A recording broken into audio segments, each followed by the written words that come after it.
Jeffrey's Moatmeal accident. If I live to be 179, I will never forget October 7th of this year. Oh, I'll try. I've been already trying. But we'll never be able to throw off the weight of this particular day. The weird thing is, the day started off great. I recall that I woke up early for some reason and couldn't go back to sleep. So I got out of bed, tiptoed to the bathroom, peed, and did my usual slow motion ninja walk to get down our squeaky stairs without waking up the Rents or Jeffrey. I stopped in the kitchen to suck down some OJ and continued my silent journey to the basement. My dad has a separate little office down there. He's an accountant, and because he sometimes works really late hours during tax season, he has the walls filled with extra insulation for warmth and soundproofing. I figured I'd get some practice in on the pad before school, so I set myself up in the office and started to work my way through my usual warm-up routine. 5 minutes of single roll strokes, right, left. 5 minutes of double stroke rolls, right, left, and 5 minutes of paradiddle, right, left. My hands were feeling particularly loose, and somehow it was nice being up for before anyone else doing my own thing, which of course meant that Jeffrey was bound to find me. Steven! Yarg! You almost gave me a heart attack, you little madman! This made him giggle hysterically, as it always does when I pretend he snuck up on me. But today, he really had snuck up on me. My drumming concentration can be pretty fierce. Steven, I don't feel good. Lately, Jeffrey's been complaining a lot that his parts hurt, which we hadn't been understanding too well. I thought it was just one of his little kid things, like the summer he turned 3, he convinced himself that he slept with his eyes open. I spent weeks trying to convince him that he slept with his eyes closed, just like everyone else does on the planet. Finally, I videotaped about 15 minutes of him sleeping, which I thought would settle the issue. When I played the tape back for him, though, he insisted, of course my eyes close sometimes when I sleep. That's just what we call a slow blink. So you can see why nobody was running outside to flag down the ambulance when this kid's parts hurt. What do you want me to do? Can you make me some oatmeal? Some oatmeal? Right, some oatmeal. Jeff, give me a break. I'm practicing here. But I'm cold. I need oatmeal to warm up my parts. I could see I wasn't going to get out of this one without a fight. And I was pretty big oatmeal fan myself, to tell you the truth. However, I couldn't resist teasing Jeffrey a little, so I said, cream of wheat, oatmeal, cream of wheat, oatmeal, cream of wheat, oatmeal. Okay, you don't have to call out the National Guard. I'll make you the oatmeal. Yay, oatmeal. Up in the kitchen, I sat Jeffrey on a bar stool so he could help by mixing the oatmeal with the water before I nuked it. My mom always tells me not to leave Jeffrey up on the high stools without me standing right there next to him, but she's ridiculously overprotective. If she had her way, he'd be wearing body armor to kindergarten. Anyway, he was babbling away about our special oatmeal treat would refix his parts when I turned away for a second to get a wooden spoon. I heard a swish, a crack, a thump, and a loud whimper. When I looked back, I realized Jeffrey must have slipped off the stool and banged his face on the counter. He looked up at me from the floor, the miserable split second little kids always take before the wailing starts. Then I saw a drop of blood under his nose. Then two things happened at once. He started to scream like a banshee. The drop of blood turned into a torrent. I grabbed a hand towel off the refrigerator handle and held it to Jeffrey's nose.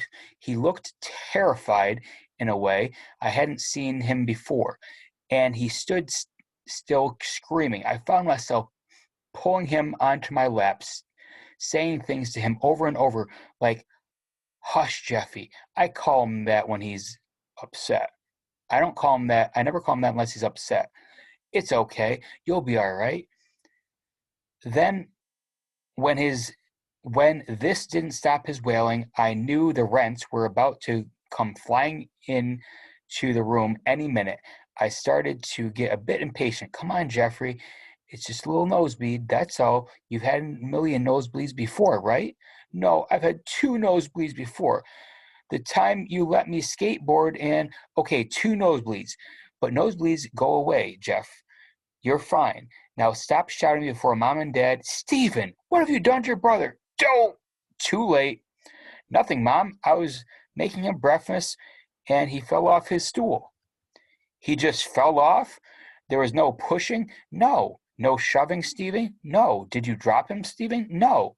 "Wait, was this one of your wrestling moves, Jeffrey?" Finally, my parents were getting past the interrogation phase and dealing with the injured child, who, by the way, was still receiving first aid from his heroic wronged brother. "No, Mommy." Did you really just fall, Jeffrey?"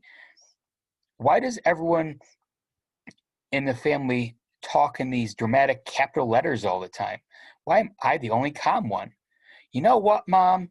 I body slammed him. "Okay, I decided it would be really fun to set a 5-year-old on a bar stool at 6:42 a.m., take a running leap, and knock him down like we were trying out for the WWF.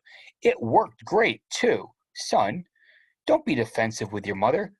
"Defensive, Dad? Defensive?" Now they got me sinking to their capital letter level. "Yes, defensive and fresh. Thanks for chiming in, Mom." This could have gone on for months or even years in an unending round of guilt trip ping pong, except Jeffrey stood up, stopped all of us in our tracks. "Mommy, it hurts."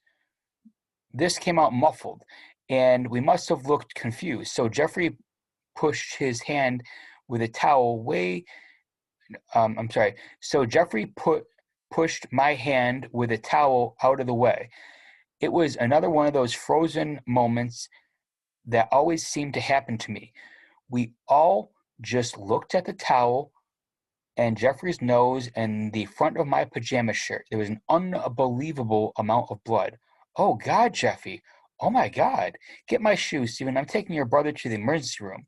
I've never seen my mother take one of our injuries so serious before. "Honey, do you think I should go with... Dad? No. You take this one to school." "Great. For the crime of accidental attempted breakfast making, I got demoted from beloved firstborn to this one." So my mom grabbed Jeffrey off my lap, put another towel on his face, this one with ice wrapped in it, somehow got her shoes, her winter coat, her jacket, keys, her cell phone, her purse, and almost got to the front door before Jeffrey had time to say, "Beepy, go get your brother his blanket, Stephen." For once, I went to get my brother something without saying a word about it. When I gave it to him, my mother opened the door. I got one last look at his frightened face over my mother's shoulder. As she started down the driveway toward the car, I had this weird feeling that my brother was getting smaller and smaller.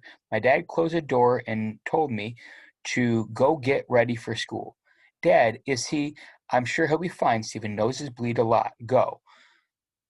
That's when I looked at the kitchen clock and saw it was already 7:09. I had to be out the door in 11 minutes. So I went upstairs, tossed my bloody PJ shirt in the bathroom sink, took the world's fastest shower, combed my hair into some kind of shape, hurled myself into jeans and a Sum 41 t-shirt.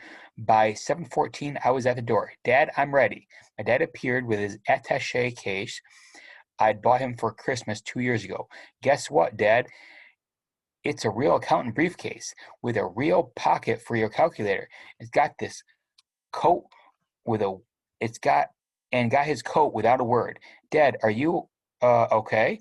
I never particularly noticed my dad's mood, but he was looking kind of pale and tense. I glanced over at the kitchen and noticed that he had cleaned up Jeffrey's blood from the floor, which couldn't have been fun. Fine, come.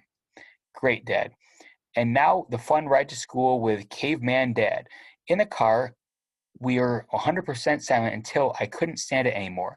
I put on the radio to WZZO, the rock station, and started playing drums on my legs along with the Rush song that was on. My dad reached out, turned off the radio, which was very unusual for him. Even though my mom is always being my big drum fan, my dad at least had succeeded in tuning out my tapping. Okay, he called it pounding, and my teachers always referred to it as banging on hundreds of car rides before this one. Sorry, Stephen, he said with a weak little I'm sorry smile. I need to concentrate on the road right now. Another few minutes of that weird, we're ignoring a topic, silence brought us to my school. Before I got out of the car, I turned toward my dad for one more bit of whatever comfort he could give. Dad, is he? I told you, Stephen, noses bleed a lot. Noses just bleed a lot. Now get going. When I got to my locker, Renee Albert said hi to me from about a foot away. Her locker has always been next to mine, and I realized I hadn't brushed my teeth. Perfect.